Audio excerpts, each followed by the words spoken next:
Autainote Metia, membres et amis de la communauté du Christ, Facebookers et followers, et vous qui nous faites la grâce de nous accueillir chez vous, bonjour.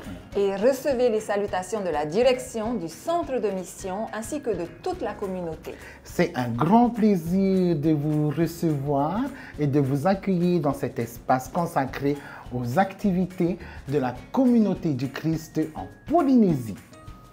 Alors Lily, peux-tu nous rappeler les paramètres de notre programme aujourd'hui, s'il te plaît? Alors, l'écriture d'aujourd'hui se situe dans la première lettre de Jean au chapitre 3, versets 16 à 24. Et la thématique du jour est « Loi sur les peuples de Pâques ». Merci Lily. Alors, une petite pause musicale et notre programme commence.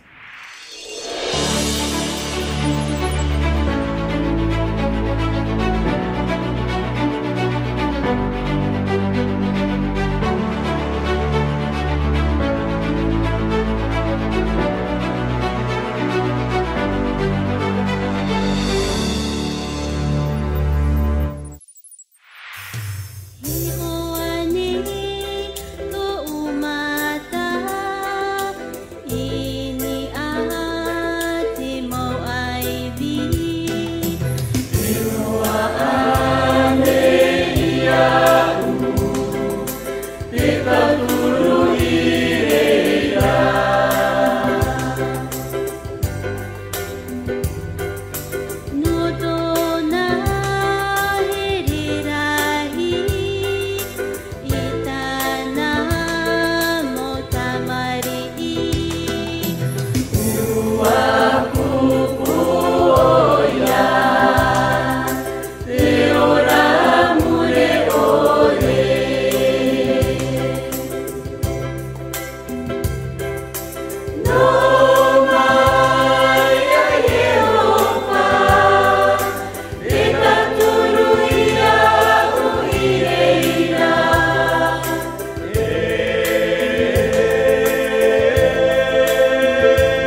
Très probablement, la première lettre de Jean est un commentaire sur les thèmes principaux de l'Évangile. Cette lettre a probablement été écrite à un groupe uni dans la croyance que la parole était Dieu. Cependant, ils étaient divisés sur l'importance d'agir en réponse à ces convictions. Bienvenue dans l'exploration de l'Écriture.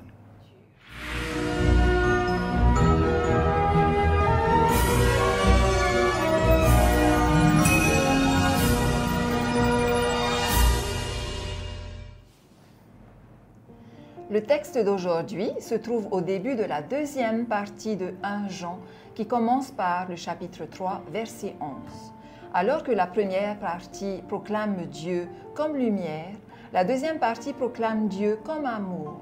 Le passage commence par l'idée que depuis que Christ a donné sa vie pour nous, nous sommes maintenant appelés à faire de même pour les autres. Suivre le Christ signifie être prêt à aller à la croix pour les autres. Ce sacrifice n'est pas considéré comme un acte héroïque, mais comme un acte de fidélité attendu de tous les disciples. Ces versets s'adressent aux disciples de chaque génération, nous mettant courageusement au défi de trouver des moyens d'œuvrer pour la justice dans nos quartiers et dans nos nations. Et nous rappelle que si nous prétendons que l'amour de Dieu demeure en nous, nous devons être prêts à sortir de notre confort, de notre zone de confort, pour réparer les torts dont nous sommes témoins dans le monde qui nous entoure. Les paroles de Jean montrent clairement que les mots et l'intention ne suffisent plus. L'amour nous pousse à l'action, répondant aux besoins qui nous entourent. La question posée par Jean lie nos yeux et notre cœur. Nous devons rechercher ceux qui sont dans le besoin, puis faire tout notre possible pour répondre aux besoins que nous constatons. Heureusement, il est possible de réaliser beaucoup de bien sans pour autant perdre la vie. Jean parle durement des personnes qui revendiquent l'amour chrétien, mais hésitent à partager leur capacité à soutenir quelqu'un dans le besoin. Jean explique que la vie sacrificielle implique de mettre notre amour en action et d'être généreux avec notre temps, notre talent, nos trésors et notre témoignage pour soutenir les autres. Notre gestion tout au long de notre vie reflète l'amour que nous avons reçu et nous le partageons comme notre réponse au don d'amour que Dieu nous fait. Jean reconnaît que nous doutons parfois de notre fidélité et de notre capacité à répondre comme Dieu le désire. Nous pouvons nous préoccuper de la façon dont Dieu nous perçoit. Nous pouvons être sûrs que Dieu ne nous abandonne pas et nous donne la force et le courage dont nous avons besoin pour mettre son amour en action. Jean affirme que nous recevons de Dieu tout ce que nous demandons. Cependant, on ne doit pas interpréter ces propos à travers le prisme de l'hérésie de l'Évangile, de la prospérité, selon laquelle Dieu donne n'importe quoi à ceux qu'il favorise. Cette référence concerne la réception de ce dont nous avons besoin pour être les messagers de l'amour de Dieu. Alors retenons ceci. Les deux thèmes principaux de l'Évangile de Jean, premièrement, nous devons croire au nom de son Fils Jésus-Christ. Et deuxièmement, nous devons nous aimer les uns les autres, comme il nous l'a commandé. Jean soutient l'idée vitale de la parabole de la vigne, selon laquelle Christ demeure en nous, et nous en Christ, par la bénédiction de l'Esprit. Cette parabole est aussi une façon d'interpréter le début de ce texte, avec l'idée que nos actes d'amour sont les fruits que nous portons en tant que disciples fidèles. Et pour conclure, voici quelques idées essentielles à retenir. Puisque le Christ a donné sa vie pour nous, nous sommes maintenant appelés à faire de même pour les autres. Si nous prétendons que l'amour de Dieu demeure en nous, Alors nous devons être prêts à sortir de notre zone de confort pour réparer les torts dont nous sommes témoins dans le monde qui nous entoure. La vie sacrificielle implique une gestion tout au long de la vie, mettant notre amour en action et en étant généreux de notre temps, de notre talent, de nos trésors et de notre témoignage pour soutenir les autres.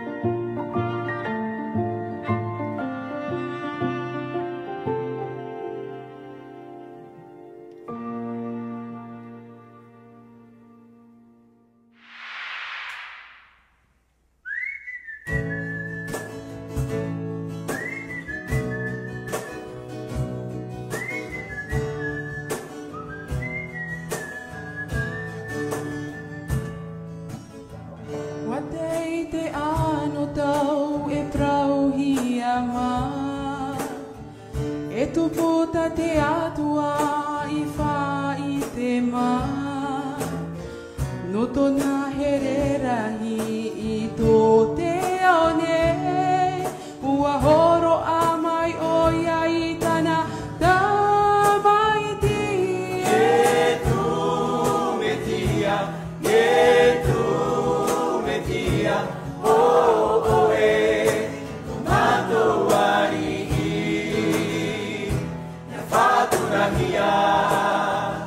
Ito oe hana hana te iene e amuri no atu No whaaura oia te taata I rawerahi No tona here rahi I pohe ai no tātone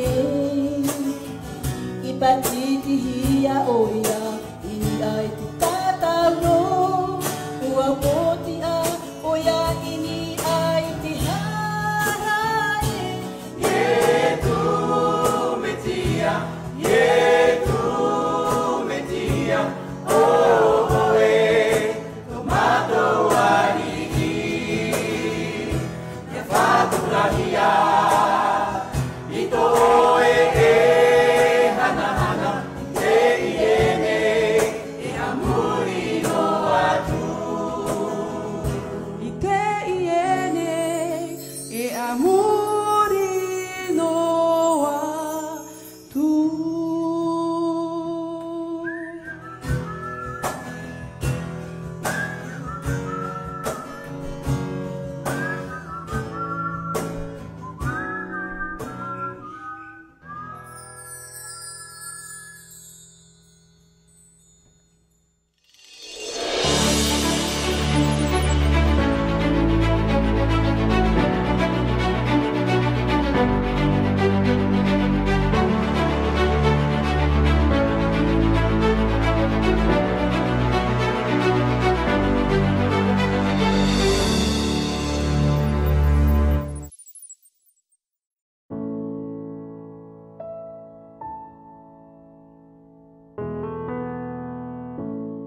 Bonjour à chacun de vous en ce jour nouveau et béni pour partager la parole de notre Dieu d'amour et de compassion.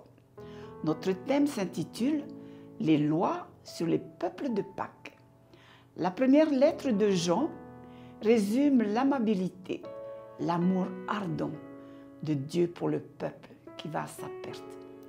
Une situation qui amène Dieu à offrir son Fils unique comme voie de restauration, non en guise de désespoir, mais en vertu d'un désir efficace et notamment d'une forte conscience de la valeur de toutes les personnes et de la création. Nous avons commémoré la résurrection du Christ. Pour beaucoup d'entre nous, Pâques est la fête la plus importante du calendrier chrétien. Pâques nous invite à méditer et à procéder à une remise en question. Si nous voulons expérimenter la vraie vie, prenons-nous le temps de méditer sur ce que Jésus a vécu? Chaque acte et chaque parole de Jésus nous donne des leçons tous les jours. Oui, méditer sur la vie, sur la mort et sur la résurrection peut transformer notre vie. Que signifie être un peuple de Pâques? Un peuple de Pâques est amené à célébrer la liberté en Christ. Tout comme la communauté du Christ qui a dédié son temple à l'établissement de la paix, le peuple de Pâques doit lui aussi s'engager dans cette voie. En tant qu'Église prophétique, nous sommes amenés à entendre la voix de l'Esprit. Le voyage de la Pâque nous permet de remettre les choses en perspective. Et l'un des objectifs de ce voyage nous amène à préparer nos cœurs pour recevoir l'Esprit Saint. Rappelons-nous les paroles consignées en Jérémie. « Mais voici que je ferai avec la maison d'Israël. Après ces jours-là, dit l'Éternel, je mettrai ma loi au-dedans d'eux. Je l'écrirai dans leur cœur et je serai leur Dieu et ils seront mon peuple. » Dans Jérémie, chapitre 31, verset 33. Cette alliance sera amorcée par le Christ, mais c'est Dieu lui-même qui la scellera par le biais du Saint-Esprit. Et cela redonne du sens à la célébration de Pâques. Rappelons-nous, à la lumière de la Bible, nous savons que la Pâque commémore la sortie du peuple d'Israël qui a été libéré de l'Égypte. Aujourd'hui, nous sommes invités à procéder à notre exode en tant que communauté et même personnel. Le véritable exode commence maintenant. La communauté du Christ n'est pas devenue le peuple de la restauration du jour au lendemain. Elle a commencé à être ce peuple de Pâques, puis le peuple des béatitudes et enfin ce peuple du temple dédié à la paix. À tous, la communauté du Christ vous souhaite un bel exode en Christ. Amen.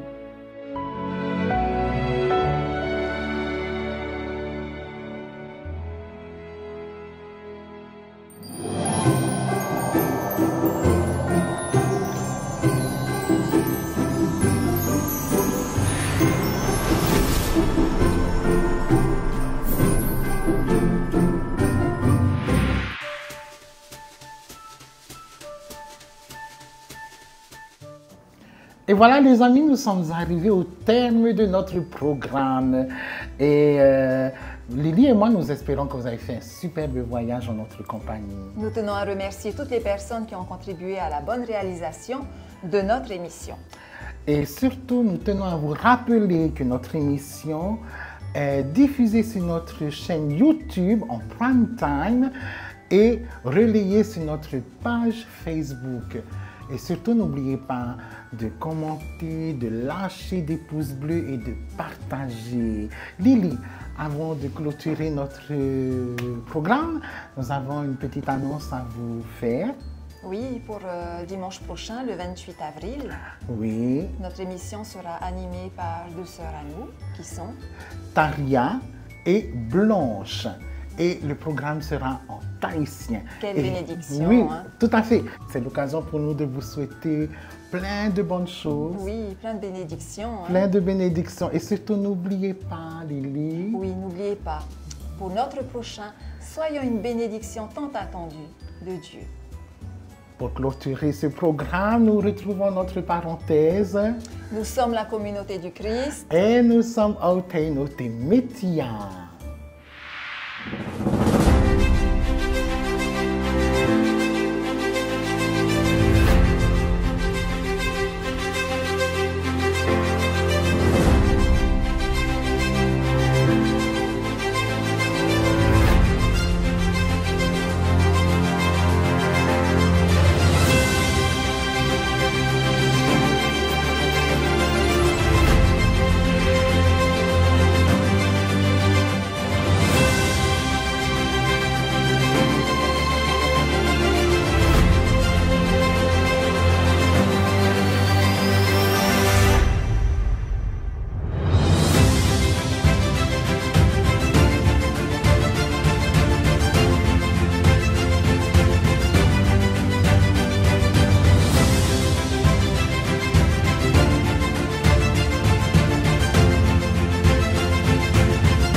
O tau e whaaro mai nei, te mo hoa e te mo mero no te utahi o te mitia.